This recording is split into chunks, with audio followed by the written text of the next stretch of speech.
एक बहुत बड़ी बात जो कि आपके पारिवारिक रिश्तों में काफ़ी ज़रूरी होती है, लगातार होती है और इस वजह से हम इतनी ज़रूरी बात को भी भूल जाते हैं। जी हाँ, मैं बात करना चाहता हूँ कंडोनेशन ऑफ क्रूएलिटी का।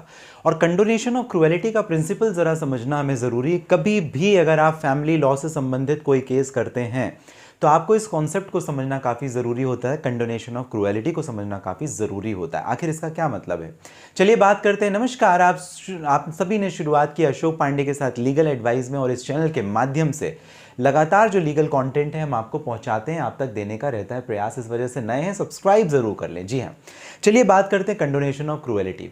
कोई भी चीज़ होती है, रुकती है, फिर होती है, फिर रुकती है, फिर बहुत लंबे समय के बाद रुक जाती है और फिर होती है।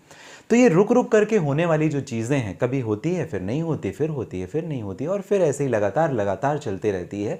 आप इसे ऐसा समझ सकते हैं कि कंडोन हो रही है। जी हाँ, मेरे साथ आपने कुछ गलत किया, मैंने आपको माफ़ कर दिया, फिर आपने अपने बर्ताव में सुधार किया, 2 महीने, 4 महीने, 6 महीने के बाद वापस से आपने किया, फिर मैंने आपको माफ़ कर दिया, और लगातार ऐसी स्थितियाँ चलते जा रही थी। लेकिन अब 2 साल के बाद मुझे ऐसा लगा कि नहीं, आपने जो 2 साल पहले मेरे साथ में किया था, वो आपका व्यवहार, आपका जो एक्ट था, जो इंसिडेंट था, वो गलत था, और इस वजह से मैं आपके अगेंस्ट में अब केस करना चाह रहा हूँ। या फैमिली लॉ के अंतर्गत या किसी भी कानून के अंतर्गत करूँ तो मुझे कंडोनेशन ऑफ क्रूएलिटी का प्रिंसिपल समझना पड़ेगा, कंडोनेशन का प्रिंसिपल समझना पड़ेगा। कंडोनेशन का जो प्रिंसिपल है वो एक नेचर के ऊपर बिहेव करता है, बर्ताव करता है, और वो है क्षमा कर देना। यानी अगर कुछ हुआ, मैंने आपको छोड़ दिया, मैंने एक्सेप्ट कर लिया आपकी वो बात, इट मीन्स मैंने आपको एक फॉरगिवनेस दे दी, मैंने आपको एक माफ़ी दे दी, और इस वजह से अब मैं बाद में उस बात को अपने फेवर में इस्तेमाल नहीं कर सकता हूँ। ज़रा डेलिकेट हो रहा है, ज़रा कॉम्प्लिकेट हो रहा है, ज़रा समझते हैं कि आखिर क्या मतलब है। पति पत्नी के बीच में रिश्ता थोड़े टाइम के बाद में जब कॉम्प्लिकेट हो जाता है, बड़ा जटिल हो जाता है, तो पत्नी पति के साथ में अब नहीं रहना चाहती, वो तलाक लेना चाहती है। क्रूएलिटी का आधार है, यानी प्रताड़ना का आधार है, चाहिए फिजिकल प्रताड़ना हो, मानसिक प्रताड़ना है, या आपको शारीरिक प्रताड़ना है, प्रताड़ना तो है। और जब क्रूएलिटी की आप बात करते हैं तो लगातार होनी चाहिए, मतलब वो तब भी मारता है, अब भी मारता है, आगे भी मारता रहेगा, ऐसी स्थिति बन रही है। तो मतलब वो जो इवेंट है, मारपीट का ही जो इवेंट है, गाली गलौज का ही जो इवेंट है, वो कंटिन्यू हो रहा है। तो इस वजह से इसमें कोई भी कंडोनेशन का प्रिंसिपल एप्लीकेबल नहीं है। लेकिन मुझे मेरे पति ने 2018 में मारा था, शादी के बाद गाली गलौज की थी, और उसके बाद में फिर कभी नहीं की। 2020 में की और आज तक नहीं की। लेकिन जो पहले हुआ उसके बेस पे मैं अब केस करना, तो वो उचित नहीं है, और यही कंडोनेशन ऑफ क्रूएलिटी का प्रिंसिपल कहता है।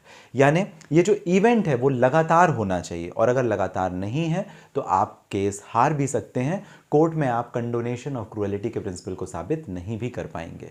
और ये केस था नीलू कोहली वर्सेस नवीन कोहली का case, AIR 2004, Allahabad high court, page number 1, जहां पर जब क्रूएलिटी है जो कमिट हो रही है वो कंटिन्यू इन नेचर होनी चाहिए, वो लगातार की स्थिति में होना चाहिए। ऐसा नहीं है कि आपने किया और फिर रुक गए, फिर किया फिर रुक गए, तो इससे आपकी बात नहीं बनेगी। वो कंटिन्यू इन नेचर होना चाहिए। आपके जो इवेंट्स है उससे ये क्लियर होना चाहिए, आपके फैक्ट से क्लियर होना चाहिए कि लगातार आपको मानसिक या शारीरिक प्रताड़ना हो रही थी, मेंटल और फिजिकल टॉर्चर आपके साथ में हो रहा था। अगर आपने बीच में माफ़ कर दिया या बहुत पहले की वो स्थिति है तो उसका बेनिफिट अब आपको नहीं मिलेगा, और अगर आप कोर्ट में केस फाइल भी करेंगे तो बहुत ज़्यादा हद चांसेस हैं कि कोर्ट आपके केस को कंसीडर ना करे। तो इस वजह से कंडोनेशन को समझना ज़रूरी है, कंडोन को समझना ज़रूरी है। जहाँ पर किसी को फॉरगिव कर दिया, आपने माफ़ी दे दी, और फिर बाद में उस चीज़ को लेकर के आप कोर्ट में जाएं, आपको उसका एडवांटेज नहीं मिलेगा। और जब कभी भी आप मेंटल क्रूएलिटी या फिजिकल क्रूएलिटी को ग्राउंड बनाएं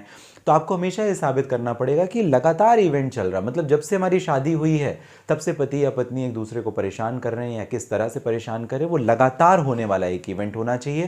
पहले हुआ था फिर कभी नहीं हुआ तो आपको उसका एडवांटेज, आपको उसका बेनिफिट नहीं मिलेगा। ये बात समझनी है। जो जजमेंट है काफ़ी महत्वपूर्ण, नीलू कोहली वर्सेस नवीन कोहली का judgment, AIR 2004, Allahabad high court, page number 1। आपको जानकारी कैसी लगी मुझे जरूर कमेंट बॉक्स में मेंशन कीजिएगा। साथ ही साथ अगर आपके कोई प्रश्न है कमेंट बॉक्स में मेंशन कीजिए। डायरेक्टली बात करना चाहते हैं, इस पर्टिकुलर वीडियो के डिस्क्रिप्शन में डिटेल है, लिंक है, जहां से डायरेक्टली आपकी और मेरी हो जाएगी बात। हमेशा जो कीमती और महत्वपूर्ण समय आपका मुझे मिलता है, आप सभी का विशेष धन्यवाद।